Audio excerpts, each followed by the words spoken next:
media sosial ya. Kenapa orang lebih senang ke restoran daripada ke gereja? Nah, banyak.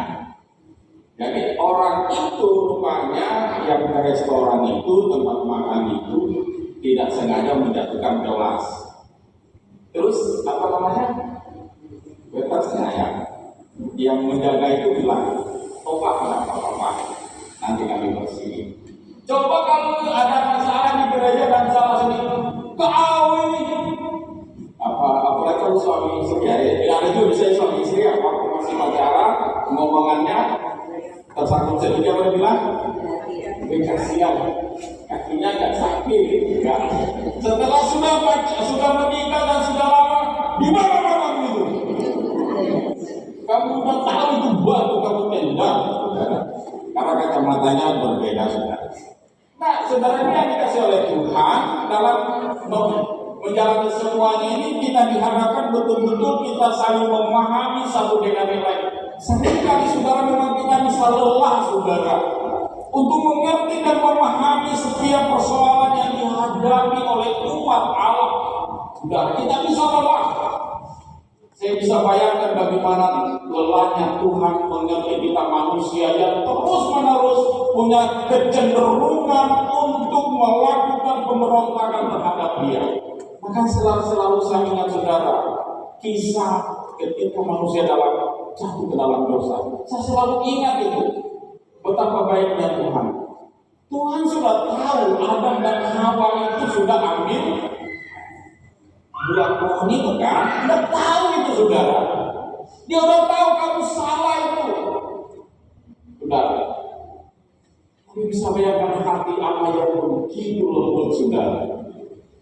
Dia datang, hai manusia di manakah kamu? Apakah Tuhan langsung datang menghakimi? Adam, tidak usah kamu sembunyi. Nah, ini agak Sulawesi ya. Tidak usah kamu sembunyi, aku sudah tahu. Enggak, Tuhan tanya, hai manusia, di manakah kamu? Saudara,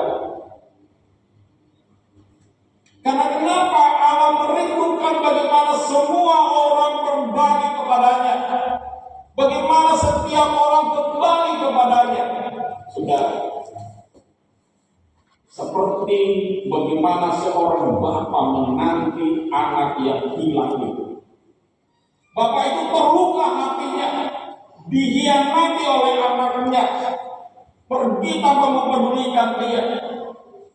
Tapi ia di dalam hatinya, ia menunggu terus di pintu, saudara. Bagaimana anaknya itu pulang? Bukan bagaimana ketika ia pulang saya akan marahi dia supaya dia mengerti. Enggak. Dia pulang saja anaknya sudah bersyukur saudara. Nah, saudaraku yang dikasihi oleh Tuhan, jadi hal-hal yang kita pahami dalam kehidupan ini begitu berat saudara untuk mengerti satu dengan yang lain saudara. Untuk mengerti satu dengan yang lain. Bagaimana kita menuntun orang-orang untuk tetap akhirnya kembali kepada Tuhan. Memang lelah saudara.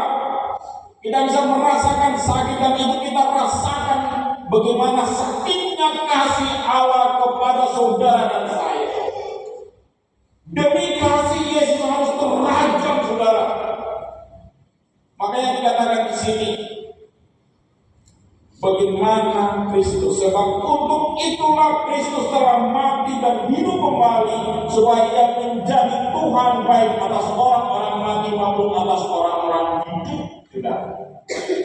Demi cintanya kepada umat manusia, Allah rela menderita di dalam Yesus Kristus, di dalam kasih. Dia harus masuk dalam dunia kematian saudara, supaya saudara dan saya tidak berada di dalam lembah kegelapan terus. Tapi Ia mau mengambil kita dari lembah kegelapan itu untuk memberikan kita kehidupan yang kekal. Memang membutuhkan kekuatan dan kesabaran dalam menghadapi semuanya ini. Tapi Allah telah sabar kepada saudara dan saya. Saudara, rupanya Tuhan itu tidak menerapkan teori amputasi saudara. Tapi bagaimana terus terjadi pemulihan. Kalau senangnya kita kan amputasi. Untuk membuat masalah selesai, ini amputasi aja kan. Maksudnya dipotong. Saudara memang dalam menghadapi tanggung jawab pelayanan itu menjalaninya tidak gampang, saudara. Karena itu dalam kehidupan kita bagaimana pelayanan kita harus sungguh-sungguh setiap orang dipulihkan dalam kehidupannya. Saudara dan saya tidak akan mampu menjalani semuanya ini dengan kekuatan sendiri. Kita harus menyerahkan kepada Tuhan, karena Tuhanlah yang memberi kemampuan kepada saudara dan saya untuk melaksanakan tanggung jawab pelayanan kita, saudara. Tapi apapun yang kita lakukan, saudara, dan kerjakan dalam kehidupan ini, kita akan diperhadapkan pada tahta pengadilan Allah. Tuhanlah yang akan melakukan segala sesuatunya dengan adil. Dengan adil Dia akan melakukan. Apa yang kita lakukan, kita akan menerima konsekuensi dari semuanya ini. Makanya orang mengatakan aku tuai itu tidak akan pernah, tidak akan terlaksana. Berkali-kali saya katakan, pastilah kenyataannya tidak seperti lagunya Rudy dan yang perempuan yang bersama dia tadi, Dewi Yulia. Dua semangka tidak akan berdaun, sini tidak akan.